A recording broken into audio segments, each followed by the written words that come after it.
Gata nan an yi wata mata a wani ɗan ƙauye wanda ta jima tare da mijinta amma ba su samu haihuwa ba. Sun nemi magani har sun gaji ba su samu biyan bukata ba sai suka dangana. Ana nan wata rana sai matar ta je gona tana noma. Sai ta ji kukan yaro a bakin wata bishiya. Da ta ɗan matsa kusa sai ta ga wani jariri a cikin tsumma. Sai ta ɗauke shi sai ta goya shi sai kuma ta ɗauki fartanyarta ta koma gida.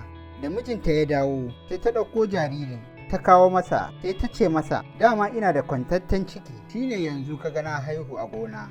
Mijin ya yi shiru yana tunani sai ya ce, anya kuwa ke ce kika haifi jaririn nan? Ta dage cewa ita ta haife shi. Sai ya ce, to shi kenan, mun gode wa Allah. Suka ci gaba da renon yaro, amma duk randa suka je gona da shi sai ya dinga kuka ya hana su aiki.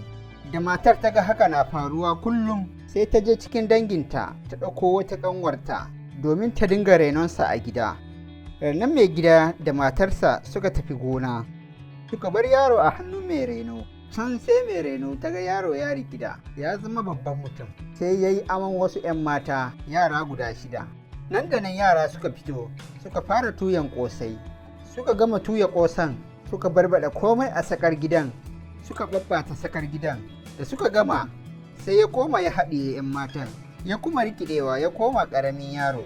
Can da mai gida da matar suka dawo suka ga barnar da aka yi musu, sai matar ta kama ƙanwarta da faɗa tana ce mata, ke yarinyar nan me yasa kika yi min barna a gida? Yarinya ta ce ba ita ba ce, yaron ne. Sai yayarta ta ce, ta yaya wannan jaririn yaron zai toya ƙosai ya bar min murhu da komai a tsakar gida ya babbata? Ki shiga taitayinki, in ba haka ba kuwa jikinki zai gaya miki. Ba su dai yarda da bayanin yarinyar ba. Haka kullum idan suka fita sai yaron ya rikide ya aikata wata barnar, kuma matar ta yi wa ƙanwarta faɗa har da duka. Wata rana matar ta kama ƙanwarta tana duka akan barnar da yaron ya yi.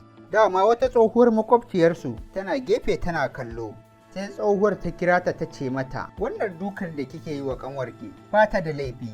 Wannan yaron da yake gidanku baki sani ba tsohon aljani ne kika kawo gida. Mamaki da tsoro suka kama matar, amma sai tsohuwar ta ci gaba da bayani tana cewa, idan kina so ki tabbatar gobe kada ku je gona.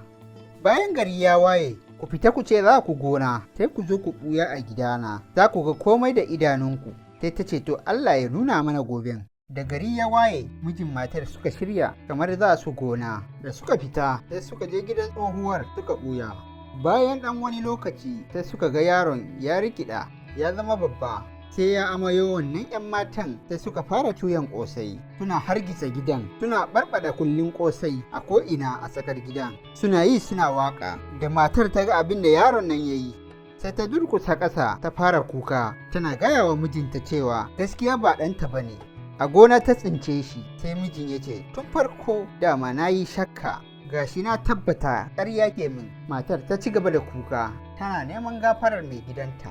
Da tsohuwa ta ga abin da yake gudana a tsakanin mijin da matar, sai ta ce, yanzu abin da za ku yi domin ku rabu da wannan masifan shine ku samo akuya da ƙwayaye guda 7, sai ku ce za ku ganin gida. Bayan kun kama hanya kun shiga daji, sai ku samu bishiyar tsamiya ku zauna a ƙarƙashinta ku ce za ku huta. Idan kun shimfiɗa yaron sai ku ajiye ƙwayayen nan a gefensa, ku ɗaure akuyar a jikin tsamiyar, sannan sai ku ce kun yi mantuwa. Ta ce da su, kuna jin abin da nake cewa? Suka ce, muna jin ki iya. Ta ci gaba da cewa, ki ce za ki koma gida ko abin da kika manta, daga nan kada ki dawo.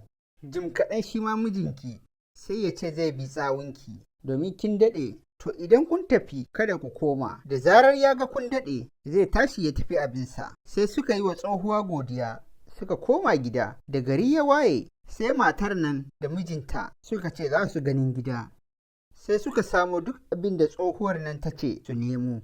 Da lokacin tafiya ya yi sai suka kama hanya har suka isa gurin wata bishiyar tsamiya. Sai mijin ya ce ya kamata su huta a nan. Suka ɗaure akuya suka zauna. Sai mijin ya ce, kash, mun yi mantuwa. Sai matar ta ce, to bari in je in ɗauko. Mijin ya ce, ai gwanda ki je ki yi sauri. Bayan ta tafi sai ya ce, kai ya ta dade haka, bari in bi sawunta. Shi ma sai ya tashi ya bar gurin. Da ya yi nisa sai ya ɓuya, yana ta kallon bishiyar ya ga abin da zai faru. Can yaron sai ya rikida ya zama babba, ya kwance akuya, ya rike a hannunsa, kuma ya ɗabi ƙwayayen nan, ya kama hanya, ya shiga ƙungurmin daji. Da mijin nan ya ga haka, shi ma sai ya kama hanyar gida. To kun ga yadda suka rabu da wannan aljanin yaron, ƙurunƙus.